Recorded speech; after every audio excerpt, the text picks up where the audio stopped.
everybody, it's Nicole Noasad here today for Scrapbook and Cards Today magazine. And today we're going to talk about using those punches.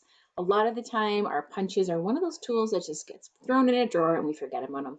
This is a punch I've wanted to use for a long time, and I recently got it, and it's a really fun one by We Are Memory Keepers. It has this really fun, like tabbed label, scribbly line, as well as this little kind of, I want to say it looks like a little mini leaf. So as you can see here, I'm taking some Vicky Bouton Wildflower and Honey, the collection, and I'm just punching 5 or 6 each from each pattern paper that I'm using with that same punch and just separating out my shapes.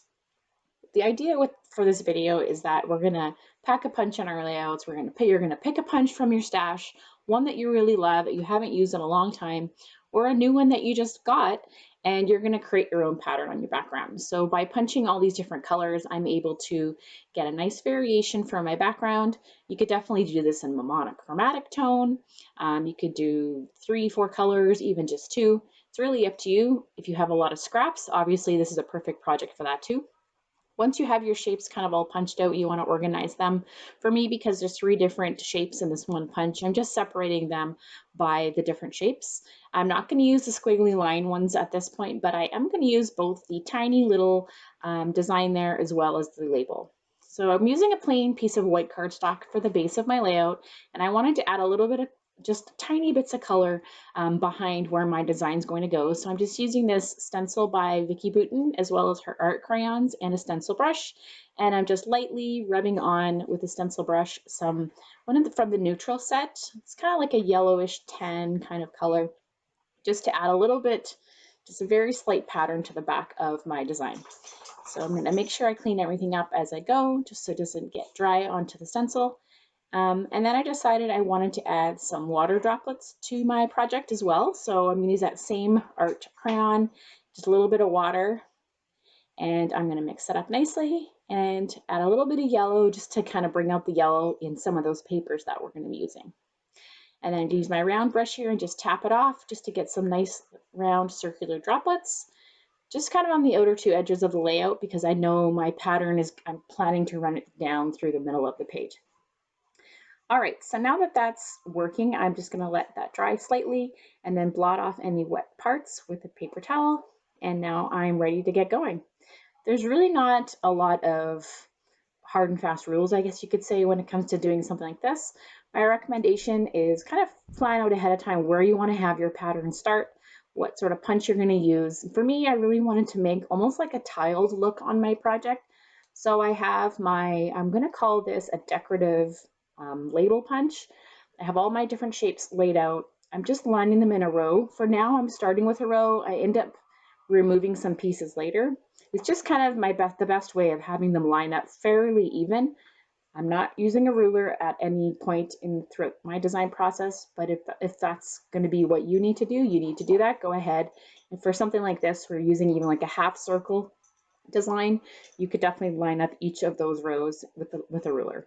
So I'm just going ahead, matching up my labels, changing the colors. I don't really want to have a big blob of the pink or the black in one area, so I'm really just trying to make sure that I'm alternating through my punch shapes.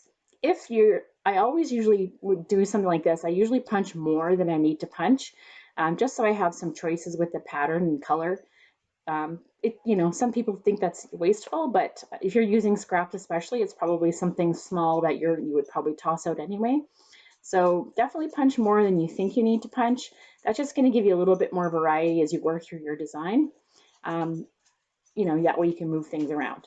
I have put my photo onto the project where I know I'm going to want to put it, just so I don't fill in that area when I'm going to cover it up anyway with a photo. It's just, again, more paper is wasted that you don't really need to do.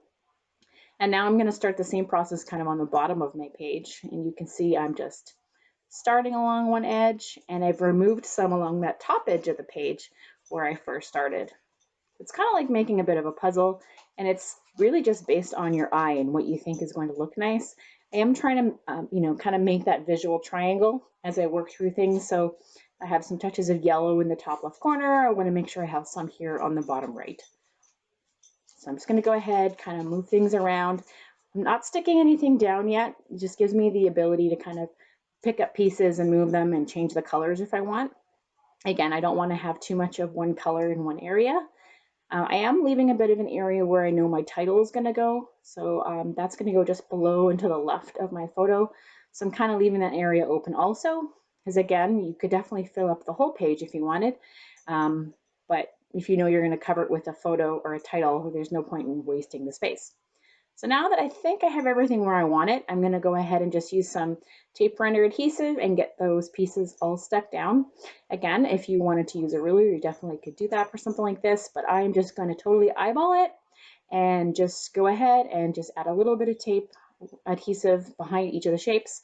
I am going to do some stitching on this, so I'm not adding a lot of adhesive whatsoever. It's just just a small amount to keep it and hold it in place where I have it, just so it doesn't wiggle around far too much. And you can see the design comes together pretty quickly. Obviously, I've sped this up quite a bit. And you can make any sort of spacing adjustments as you go. You can see that I will nudge down that top row right here because for some reason they all kind of squished up onto the page a little bit more than I wanted. So I'm just going to make some of those last minute things and get everything kind of all nicely lined up. And then I am going to take it over to my sewing machine and add some rows of stitching. There's a couple different options for this shape. I could definitely run up and down throughout the points in the label, or I could go side to side. So I decided at this point, trying to decide if I wanted to go side to side or up and down. I ended up going with side to side, and I sewed a row of stitching over each of those, I guess the bottom of the label shape. So you kind of have like a duplicate row. You'll be able to see it closer at the end where I have some close-ups. Now I've added some black mist to the back of the page as well. And while that's drying, I'm going to go ahead and just add this die cut here from the die cut Dissolve Vicky Bouton Wildfire and Honey that I'm using. I'm going to use that for my title. And then I really love this chipboard sentiment on the project. So it says, live, create, tell the story, repeat. So I'm going to put that here on the page. And that's also going to give me a bit of a line for me to add embellishments around. So now that I have kind of my pattern paper all settled, it's really just about how I'm going to embellish. So you're going to see here that I do fussy cut some flowers. I'm going to add that to the left-hand side of my photo. And I do realize some of the photos cut off, but I will move it closer into frame right away. I'm going to take some of these sticker flowers and just pop them up, one of them with some foam adhesive, and just leave one as it is. And I'll use one of these stickers also with a little heart and pop that beside my title. And then here's where I decided to add a little bit more dimension to my project using some of those punch shapes. So I started off with that label, and that was great, but I really didn't want to waste all those cute little, I'm going to call it like, I don't know, to me it looks like two like leaves for petals for a flower. So what I'm doing is I'm just adding a tiny bit of glue to the center of it. I'm pinching this shape because it's small to add dimension. And then I'm adding just a tiny bit of mixed media adhesive to the back of it and sticking that on the same colored fancy label shape that I did before. So I'm just taking that, and I'm not going to do every single piece. I'm really kind of alternating throughout the design just to give like kind of extra dimension, tone on tone, same color. So there's not a lot of colors competing with each other. And it's a great way to use those, punch shapes. So if you make a mass card project, you can see you have lots of extra stuff lying around. You can easily layer like in here on the project. You can see those rows of stitching and how the background with the stencil really kind of works together. And how fun and easy was that? You can make your own, innovative project with just one little punch, pick a shape, get them out of the drawer, dust them off, and hope you create a fun project just like I did. We'll see you again next month on the SCT Magazine blog. Bye-bye.